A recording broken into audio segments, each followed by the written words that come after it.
বিসমিল্লাহির রহমানির রাহিম। কপিফাই চ্যানেলের পক্ষ থেকে সবাইকে জানাই ঈদের শুভেচ্ছা। বন্ধুরা, অনেকদিন পরে আজকে আবার আপনাদের মাঝে আসলাম ছোট্ট একটা বিষয় নিয়ে আলোচনা করার জন্য। সেটা হলো, দেখেন যে আমার এই প্রজেক্টটার বয়স 5 বছর। তো এই 5 বছর প্রজেক্টটার বয়স হওয়ার কারণে আমার এই যে ট্যাঙ্কিগুলান এগুলা সব হলো তিরপল দিয়ে তৈরি করা। তো তিরপলে আপনারা দেখতেছেন যে অনেক জায়গা ফাইটে গেছে, ছিঁড়ে গেছে। এটার কারণটা হলো যে আমরা যে তিরপলগুলান ব্যবহার করি এটা হলো কোরিয়ান পিভিসি কোটেড, মাছ চাষেরই উপযুক্ত ত্রিপল।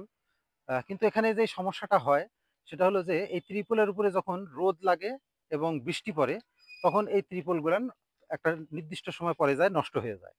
তো বন্ধুরা, নষ্ট হয় কোন জায়গাটা? নষ্ট হয় হলো যে অংশে রোদ লাগে এবং বৃষ্টি পড়ে, কিন্তু যে অংশটা আমাদের পানির নিচে থাকে সেই অংশটাতে কিন্তু আমাদের একদম ভালো থাকে। সেই অংশ আমাদের ছিদ্রও হয় না বা নষ্ট হয় না বা ফাটেও না। কিন্তু যে অংশের মধ্যে পানি থাকে না সেই অংশটা আমাদের নষ্ট হয়ে যায়। তো আপনারা দেখতেছেন যে আমাদের যে বিভিন্ন জায়গায় কিছু কিছু জায়গা ছিঁড়ে গেছে। তো এই জায়গাগুলোর এখন আমরা রিপেয়ার করব, যেহেতু প্রজেক্টের বয়স 5 বছর হয়ে গেল। এই জায়গাগুলো রিপেয়ার না করলে কি হবে, আমাদের এই যে আবার বর্ষার সিজন, শীত চলে গিয়ে আবার বর্ষার সিজন শুরু হচ্ছে, সামনে বৃষ্টি বাদল হবে, রোদ হবে, উত্তপ্ত তাপমাত্রা অনেক বেশি থাকবে।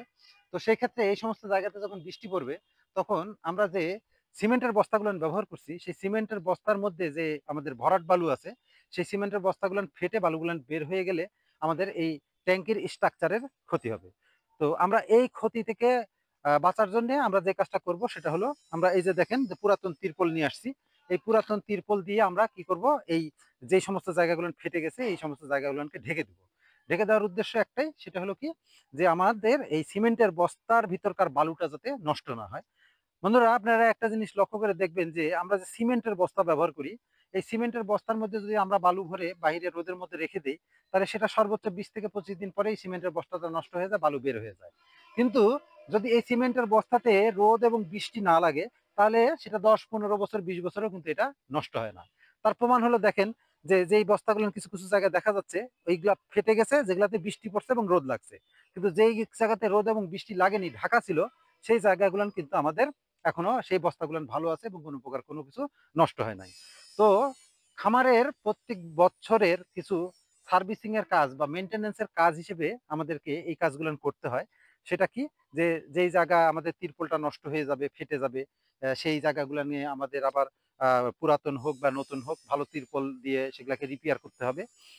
এতে আমাদের ট্যাঙ্ক গুলান ভালো থাকবে, ট্যাঙ্ক গুলান অনেক দীর্ঘদিন লাস্টিং করবে, প্রজেক্টটা দেখতে সুন্দর হবে, এবং আমাদের এই প্রজেক্টে আমাদের চাষবাস করতে আমাদের ভালো লাগবে। তো এই কারণেই আমিও প্রতি বছর কিছু কিছু জায়গা নষ্ট হয় সেই জায়গাগুলোকে প্রতি বছরই রিপেয়ার করি। আর এবারও সেই রিপেয়ারের অংশ হিসেবে আজকে এই যে ট্যাঙ্ক কিনে নামছি। তো বন্ধুরা, মাছ চাষ করতে গেলে আপনি বাসায় বসে থেকে কিন্তু মাছ চাষ করতে পারবেন না, আপনাকে এরকম ট্যাঙ্কিতে নিজেকে নামতে হবে। আর এই ছোটখাটো কাজ আপনি যদি এগুলা লেবার দিয়ে বা কর্মচারী দিয়ে বা মানুষকে টাকা পয়সা দিয়ে করাতে যান, তাহলে আপনার এটা লাভের অংশটা কমে যাবে। এবং সবচেয়ে বড় কথা কি, টাকা দিয়েও আপনি হয়তো করাতে পারবেন, কিন্তু নিজে হাতে যখন কাজগুলো করবেন তখন আপনার এই প্রজেক্টের উপরে যে মহব্বত তৈরি হবে, এই প্রজেক্টের একটা ক্ষতি হলে, নষ্ট হলে কিন্তু তখন আপনার নিজের কাছে কষ্ট লাগবে। কিন্তু এটা যদি আপনি শুধু টাকা দিয়ে মানুষকে দিয়ে করে নেন, নিজে যদি শ্রম না দেন, তাহলে কিন্তু আপনার এটার উপরে সেই মহব্বত আসবে না, এবং এখান থেকে যে আয় রোজগারটা হবে সেটার উপরে সেই বরকত থাকবে না। তো যে কারণে আমি আপনাদেরকে একটি কথাই বলবো, যে আপনারা প্রজেক্ট করবেন যারা নিজেরা সময় দিতে পারবেন, শ্রম দিতে পারবেন, মেধা খরচ করতে পারবেন, তারাই প্রজেক্ট করবেন। যারা বিভিন্ন চাকরি বাকরি করেন বা অন্য ব্যবসার সাথে সম্পৃক্ত আছেন, সময় দেওয়া যাবে না, তাদের এই সমস্ত জায়গাতে ইনভেস্টটা না করাই ভালো। কারণ যে কোনো ক্ষেত্রে, ব্যবসার ক্ষেত্রে লাভবান হতে গেলে সেই কাজটা আগে নিজেকে শিখতে হয়, নিজেকে নিজে হাতে করতে হয়। হ্যাঁ, এমন হতে পারে যখন আমার আরো অনেক প্রজেক্ট হবে, 4টা 5টা প্রজেক্ট হবে, তখন হয়তো আমি একটাতে কাজ করব, বাকি 4টাতে কর্মচারীরা কাজ করবে, তখন সম্ভব। কিন্তু শুরুটাই যদি আমি মনে করি যে আমি একটা কর্মচারী রেখে বা অন্য মানুষকে লেবার হিসেবে নিয়ে তাদেরকে দিয়ে করাবো, তখন কাজটা আসলে আমার মনের মতো হবে না। আমি এই যে দেখেন পানিতে নামছি, এই যে তিরপলটা লাগাবো, এটা আমি আমার নিজের ইচ্ছা মতো, সুবিধা মতো এবং আমার পছন্দ মতো আমি কাজটা করব। যে কোথায় কতটুকু জোড়া দিতে হবে, কোথায় কতটুকু ঢাকতে হবে, হ্যাঁ, কোন জায়গাটা বেশি ছিঁড়ে গেছে, এই জিনিসগুলো যখন আমি নিজের হাতে করব, আমার নিজের একটা স্যাটিসফ্যাকশন থাকবে, আমার অর্থ বাঁচবে এবং আমি এই জায়গাতে কাজ করে আনন্দ পাবো। তো বন্ধুরা, আজকে এই পর্যন্তই।